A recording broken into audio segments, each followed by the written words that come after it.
விஜயகாந்த் அவர்களுடைய 100வது படம். பொதுவாக நடிகர்களுக்கு இந்த 100வது படம் வந்து ரொம்ப ரிஸ்காக இருக்கும்.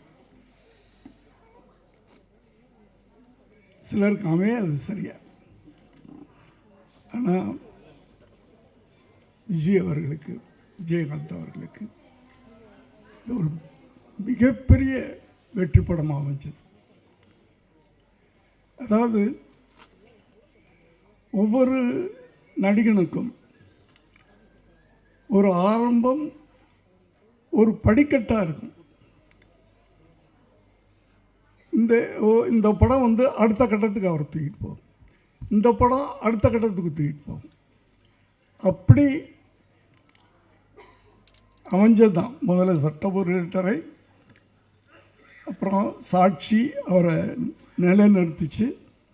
அதுக்கு பிறகு வந்த இயக்குனர்களில் சில படங்கள் அடுத்த கட்டத்துக்கு அப்படியே தூக்கிட்டு போச்சு. இந்த படத்தில் தான் கேப்டன் அப்படின்னு இன்னைக்கு வரைக்கும் அவர் பேரே மாறி போச்சு. அது இந்த படத்து மூலமாக தான். ஜென்ரலாக நான் வந்து விஜயகாந்த் நடித்து மற்றவங்க டைரக்ட் பண்ணுற படத்தை நான் ஒரு முறை தான் பார்ப்பேன் நான். ஆனால் இந்த படத்தை 3 தடவை பார்த்துருக்கேன். அப்படியாப்பட்ட ஒரு மேக்கிங். இதில் வசனங்கள் லியாகத் அலி கான் மேடையில் இருக்கிறாங்களா இல்லையான்னு தெரியல, ரொம்ப நல்லா இருக்கும். ரொம்ப யதார்த்தமாக, அதே நேரத்தில் பவர்ஃபுல்லாக இருக்கும். அடுத்து பாடல்கள் எடுத்துக்கிட்டிங்கன்னா அத்தனை பாடல்களும் விட்டு சார் இந்த படத்தில். அப்படி கமர்ஷியலான ஒரு படத்தை அதான் இயக்குனர்கள் ஒரு நடிகரை தூக்கிட்டே போவாங்க நல்ல இயக்குனர்கள் கிடைக்கும்போது. அப்படி விஜயகாந்த் கிடைத்த ஒரு நல்ல பெரிய ஒரு மறக்க முடியாத இயக்குனர்கள் ஒருத்தர் செல்வமணி சார். அந்த 87 அந்த 90 இந்த ஒரு 3-4 வருஷங்கள் ஒரு தமிழ் சினிமாவில் ஒரு ட்ரெண்டு. டிஎஃப்டி டைரக்டர்ஸ்லாம் உள்ளே வந்தாங்க, பயங்கரமான சக்ஸஸ்லாம் கொடுத்தாங்க.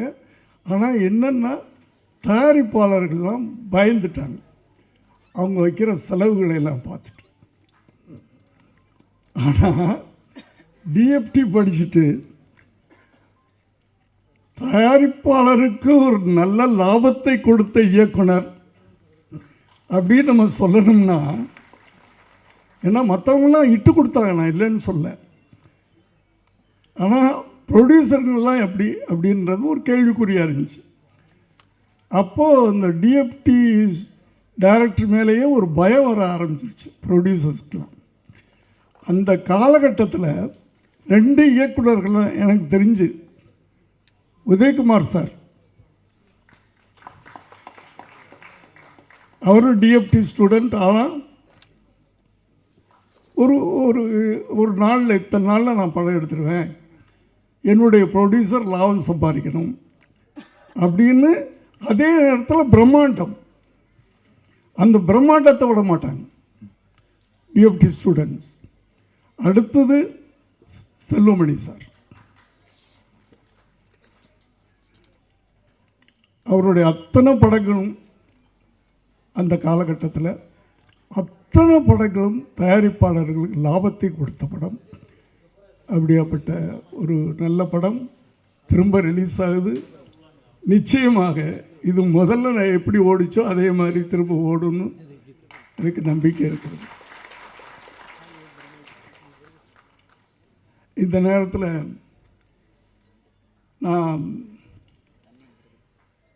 விஜயை பற்றி பேசாமல் போனேன். விஜய்னா விஜயகாந்தை பற்றி பேசாமல் போனால் நல்லா இருக்காது.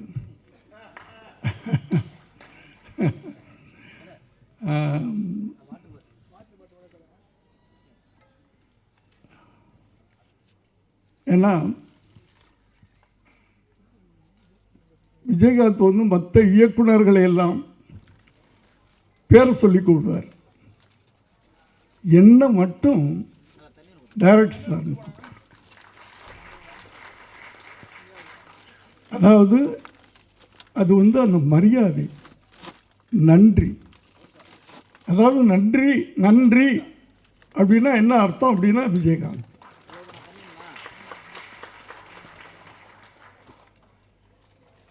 அதே ஒரு வார்த்தை மனிதம் அப்படின்னா அதுக்கு என்ன அர்த்தம்னா விஜயகாந்த்.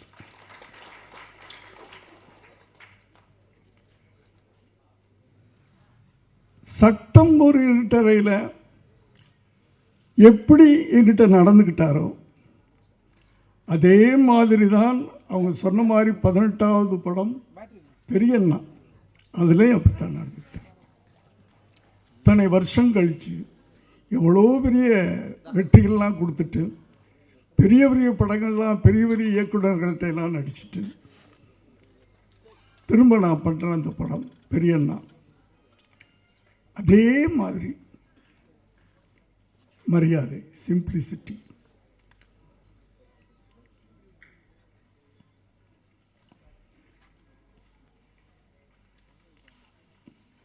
நன்றி அப்படின்றது வந்து சாதாரணமான நன்றி இல்லை சார். நான் வந்து பல மேடைகளில் சொன்ன ஒரு விஷயம் திருப்பி நான் சொல்லணும். எங்கே ஏன்னா என் வாழ்நாள் பூரா சொல்லிக்கிட்டு இருப்பேன் நான்.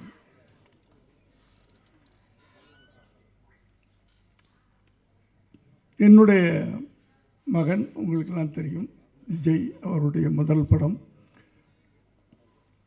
ஒரு 69-70 லட்ச ரூபா கிட்டத்தட்ட செலவு பண்ணி நாளைய தீர்ப்புன்னு படம் எடுத்தேன். சரியாக போகலை, உங்கள் எல்லாருக்கும் தெரியும் எப்படி. ஆனால் அவர் நடிகனாக வந்துட்டார், அவரை நம்ம எப்படியோ ப்ரமோட் பண்ணணும். அதுக்கு என்ன பண்ணலான்னு யோசனை பண்ணப்போ சரி ஒரு பெரிய நடிகரோடு நடிக்க வைப்பாமே அப்படின்னு பிளான் பண்ணேன். ஆனால் எந்த பெரிய நடிகரும் ஒத்துக்கல. சரி ஒரு மாதிரி அதில் வேற அவ்வளோ போட்ட படமெல்லாம் போயிடுச்சு. நான் ஒரு டல்லாக அப்படியே இருக்கிறேன். என் மனைவி சொன்னாங்க, ஏங்க நீங்கள் விஜயகாந்த்கிட்ட கேட்கல அப்படின்னு. இல்லைம்மா அவர் கேட்டால் பண்ணிவிடுவார், ஆனால் எனக்கு என்னமோ டெலிகேட்டாக இருக்குது, இத்தனை படம் பண்ணிவிட்டு எப்படி போய் கேட்குறதுன்னு தெரியல அப்படின்னு சொன்னேன். இல்லை நீங்கள் ஃபோன் பண்ணுங்க அவர்கிட்ட கேளுங்க அப்படின்னா. நான் ஃபோன் பண்ணுறேன். எப்போவுமே இப்போ நான் பேசுகிறேன்னா உடனே அவர் எல்லா டைரக்டர்ஸையும் ஒரே மாதிரி தான் பிஹேவ் பண்ணுவார். எல்லாத்துட்டையும் பெரிய பெரிய டைரக்டர் சின்ன டைரக்டர்லாம் கிடையாது.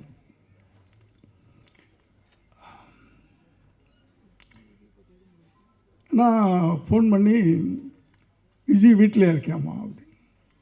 ஆமாம் சார், இன்றைக்கி ஷூட்டிங் இல்லை சார், மத்தியானம் தான் சார் 2 மணிக்கு. நான் ஒரு 5 நிமிஷத்தில் வரட்டுமா அப்படின்னு கேட்டேன். என்ன சார் விஷயம்? இல்லை ஒரு சின்ன உதவி, அதுக்காக நான் வர்றேன் அப்படின்னு சொன்னேன். வர்றேன்னு சொல்லிவிட்டு குளிக்க போயிட்டேன். குளிச்சுட்டு நான் வெளியே வர்றேன், என் பெட்ரூமில் உட்கார்ந்துருக்கார்.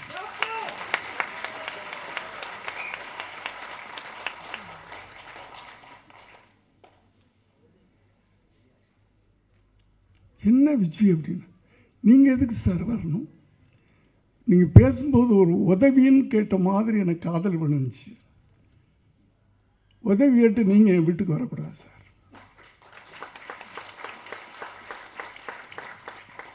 இதுதான் மனிதம்ன்றது, ஹியூமனிட்டி. என்ன சார் பண்ணணும், என்ன வேணும் கேட்டார். நான் எப்படி என் விஷயத்தில் சொன்னேன், தெரியுமில்ல விஜய், அந்த போன படம் அப்படி எடுத்தேன், இப்படி ஆயிடுச்சு. எனக்கு படத்தை பற்றியெல்லாம் எனக்கு பெருசாக இல்லை.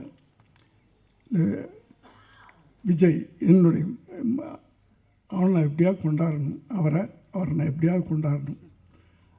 அதுக்கு இப்படி ஒரு ஐடியா இருக்குது எனக்கு. நான் ஒரு சின்னதாக ஒரு லைன் மைண்டில் வச்சேன். அது உங்களோட விஜய் நடித்தான், உங்களுக்கு தம்பியாக, அதுவும் விஜயகாந்துடைய தம்பி அப்படின்ற ஒரு கதாபாத்திரத்தில் அவர் நடித்தார்னா, ஏன்னா அப்போ விஜயகாந்த் பீக் பட்டி தொட்டிலாம் உள்ளுக்குள்ளே போயிருக்க அந்த காலகட்டங்கள். இப்போ நான் சொல்லிக்கிட்டே இருக்கிறேன், இப்போ நீங்கள் நடித்து எப்போ எப்போ எப்போ எப்போ எப்போ பிளான் பண்ணுறீங்க அப்படின்னு நான் சொல்லி முடிக்கலை. எப்போ பிளான் பண்ணுறீங்க சார்? அது உங்களை பொறுத்த. உங்களுக்கு நான் என்னைக்காவது நான் டேட் சொல்லியிருக்கலாம். 18 படத்துலையும் அவர் எனக்கு டேட் சொல்ல மாட்டார், நான் தான் டேட் சொல்லுவேன். அடுத்தது அவருக்கு படம் பண்ணணுன்னா முதல்ல ராவுத்தரை பாருங்கன்னு சொல்லுவார், ராவுத்தர்கிட்ட கதை சொல்லுங்கன்னு சொல்லுவார். எல்லாருக்கும் தெரியும், ராவுத்தருக்கு பிடிச்சா தான் இவர்கிட்ட அனுப்புவார். நான் எந்த படமும் ராவுத்தர்கிட்ட போனது கிடையாது, அவரை அனுப்ப மாட்டார். எப்போ சார் பண்ண போகிறீங்க, டேட் சொல்லுங்கள். அதே மாதிரி அன்னைக்கும் கேட்டார், நீங்கள் எப்போ பிளான் பண்ணுறீங்க? இல்லை இப்போ தான் நான் பிளான் பண்ணிகிட்ருக்கேன், எழுதிக்கிட்டு இது பண்ணிக்கிட்டுருக்கேன். அடுத்த மாதம் இல்லைன்னா அடுத்த மாதம், அடுத்த மாதமா அதுக்கு அடுத்த மாதமா? அவர் கேள்வி. இல்லை அடுத்த மாதம். எப்போ இருந்து? நான் ராவுத்தர்கிட்ட கேட்கணும், அங்கே கேட்கணும், இங்கே கேட்கணும், டைரியை பார்க்கணும், அதெல்லாம் இல்லை. எப்போ பிளான் பண்ணுறீங்க, என்ன டேட்? செப்டம்பர் 1ஆம் தேதியிலேருந்து ஒரு 15 நாள் அப்படின்னு சொன்னேன். வச்சுக்கோங்க சார், வச்சுக்கோங்க சார். என்ன உங்களுக்கு நீங்கள் ராவுத்தரை கேட்கணும், அது இல்லை சார், நீங்கள் வச்சுக்கோங்க, அவ்வளவுதான். எனக்கு அதாவது ஒரு மனிதன்கிட்ட மனிதம் இருக்கும், இந்த அளவுக்கு இருக்குமா?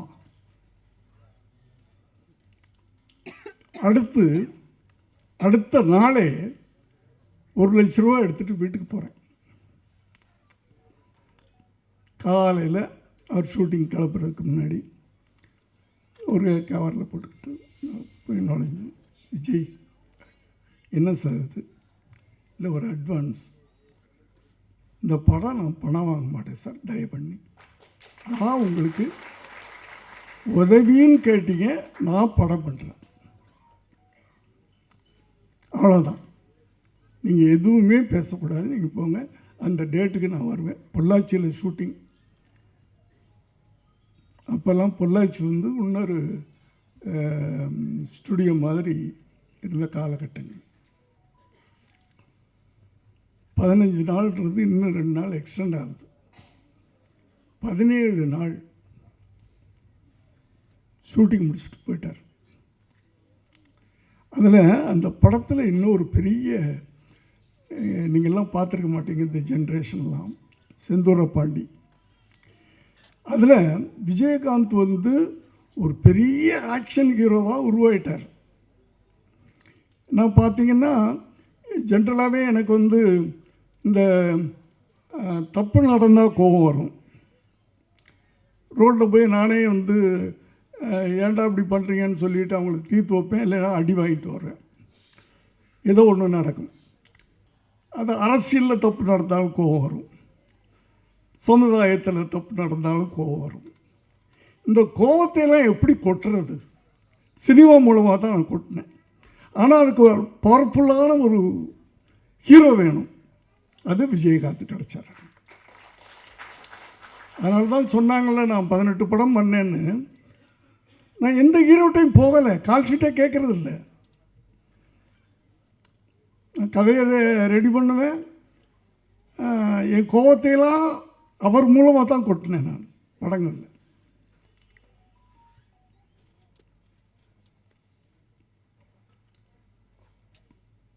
அப்படி நான் இப்படி அந்த செந்தூர பாண்டி படம் முடிஞ்சு டப்பு டப்பு டப்புன்னு வியாபாரம் ஆச்சு. எனக்கு ஒரு பெரிய லாபம் வந்துச்சு. அப்போவும் நான் போய் கேட்குறேன், விஜய் எனக்கு இவ்வளவு ப்ராஃபிட் வந்திருக்கு, நான் உங்களுக்கு ஏதாவது கொடுக்கணும் அப்படின்னு இல்லை சார், நான் வாங்க மாட்டேன், பணம் வாங்க மாட்டேன்னு சொல்லிட்டேன்னா வாங்க மாட்டேன் அப்படின்ட்டார். எனக்கு உறுத்தலாக இருந்துச்சு, என்னடா அவரை வச்சு ஒரு படம் பண்ணி இவ்வளவு நம்ம பணம் சம்பாதிச்சிருக்கிறோம், வாங்க மாட்டேன்னு சொல்கிறாரு, என்ன பண்ணலாம் அப்படின்னு யோசனை பண்ணிக்கிட்டு இருக்கும்போது அவர் வீட்டுக்கு பக்கத்து லேண்டு என் லேண்டு. இதை ரொம்ப நாளாக கேட்டுக்கிட்டு இருந்தார். அவர் இல்லை, அவர்கிட்ட இருக்கிறவங்களாம் சார் எங்கள் கொடுத்தா நாங்கள் எக்ஸ்டெண்ட் பண்ணிக்குவோம் சார் அப்படின்னு கேட்டுக்கிட்டு இருந்தாங்களா. ஏப்பா விஜய் வீட்டு பக்கத்தில் நான் இருக்கக்கூடாதுப்பா, நான் இங்கே வீடு கட்டலான்னு நினச்சிக்கிட்டு இருக்கேன், கொடுக்க மாட்டேன்னு சொல்லிக்கிட்டு இருக்கேன். ஆனால் இப்போ என்ன பண்ணேன்னா அவர் பணம் வாங்க மாட்டேன்னு சொல்லிட்டாரா, நான் நேராக ரிஜிஸ்டர் ஆஃபீஸ், அப்போல்லாம் விற்கிறவங்க மட்டும் ஒரு ரிஜிஸ்டர் ஆஃபீஸ் போனால் போதும், வாங்குறவங்க போக வேண்டிய தேவையில்லை. அவர் பேரில் ரிஜிஸ்டர் பண்ணி பத்திரத்தை கொண்டு போய் கொடுத்துட்டேன்.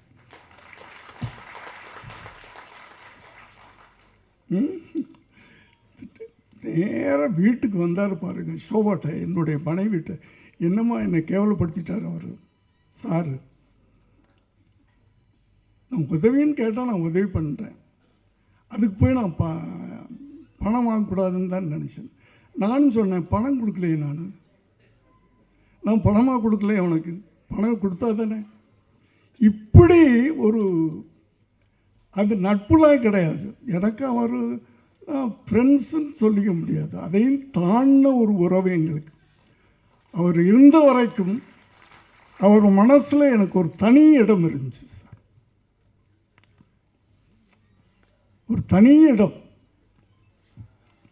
அப்படியாப்பட்டவரை நான்லாம் ஷூட்டிங்கில் எப்படி இருப்போம்னா, சொன்னாங்கள்ல யாரோ செல்வமணி சார் பேசும்போது, அவர் டைரக்டர் நடிகர் சார், டைரக்டர் நடிகர், அதே நேரத்தில் ப்ரொடியூசர் லாபம். அவர் ப்ரொடியூசர்லாம் லாபம் வரும், ரெண்டு பேரையும் மைண்டில் வச்சுக்கிடுவார். அவர் படங்களுக்கு ப்ரொடக்ஷன் மேனேஜர் தேவையில்லை, அவர் தான் கரெக்டாக வருவார், அவரே கமாண்ட் பண்ணுவார், அவரே மற்றவங்களை வேலை வாங்குவார். ஒரு நாள் ஏதோ ஒரு படம் என்னுடைய ஷூட்டிங்கு, ஃபைட் சீனில் நான் சிச்சுவேஷன் சொல்லிவிட்டு, அது நைட் எஃபெக்டில் நான் இருக்க மாட்டேன். எப்போவுமே நைட் ஷூட்டிங்கில் ஃபைட்லேயே இருக்க மாட்டேன். ஃபைட் மாஸ்டர்கிட்ட சிச்சுவேஷன் சொல்லிவிட்டு, விஜய் நீ பார்த்துக்குமா அப்படின்னா, ஃபைட்டுக்கு அவருக்கு தான் தெரியுமே, அவர் பார்த்துக்கிடுவார். நான் ரெண்டு நாள் தான், 2 கால் ஷீட், நீங்கள் ஃபைட்டை பிடிக்கணும். 2வது நாள் சாயந்தரம் 6 மணிக்கு வருவேன், அந்த எண்டு சீனை நான் எடுப்பேன் அப்படின்னு சொல்லி அந்த 2வது சீனை எல்லாத்தையும் எடுத்துட்டு, அந்த ஃபைட்டு முடியும் போது காலையில் 6 மணிக்கு ஃபைட்டு முடிக்கிறாங்க.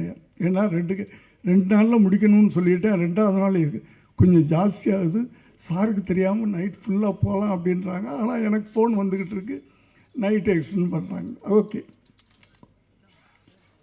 சரி, 6 மணிக்கு போயிட்டார்ல, திருப்பி 9 மணிக்கு போய் தூங்குறதெல்லாம் கிடையாது, போகிறாரு, குளிக்கிறாரு, திருப்பி வந்துட்டார் ஷூட்டிங். அந்த அளவுக்கு ஒரு அது ஒழுங்கு, டிசிப்ளின், பக்தி, மரியாதை, இதெல்லாம் ஒன்று சேர்ந்த ஒரு மனிதன். அதாவது எல்லாரும் நம்ம பிறக்கிறோம், படிக்கிறோம், வேலைக்கு போகிறோம், கல்யாணம் பண்ணிக்கிறோம், குழந்தை குட்டி, ஒரு நாளைக்கு போயிடுறோம், அவ்வளோதான். இருந்தானா யார் இப்படி ஒருத்தன் இருந்தான்னு கூட தெரியாது. ஆனால் விஜயகாந்த் மறைந்த பிறகும் இன்னும் வாழ்ந்து கொண்டிருக்கிறார் அப்படின்னா அந்த அடையாளத்தை விட்டுட்டு போகிறவன் தான் மனிதன். ஒரு அடையாளத்தை விட்டு போகணும். நம்ம இந்த பூமிக்கு வந்ததுக்கு ஒரு அடையாளத்தை விட்டு போகணும். அந்த அடையாளத்தோடு இன்று அவர் குடும்பம் இருக்கிறது. என்னுடைய செல்லுமணி சார், உங்களுக்கு என்னுடைய வாழ்த்துக்கள். இந்த படம் திரும்ப உங்களை படம் பண்ண வைக்கணும் சார். இந்த படம் ரிலீஸ் ஆன பிறகு திரும்ப உங்களை தேடி ப்ரொடியூசர்ஸ் வருவாங்க. நன்றி சார், வணக்கம்.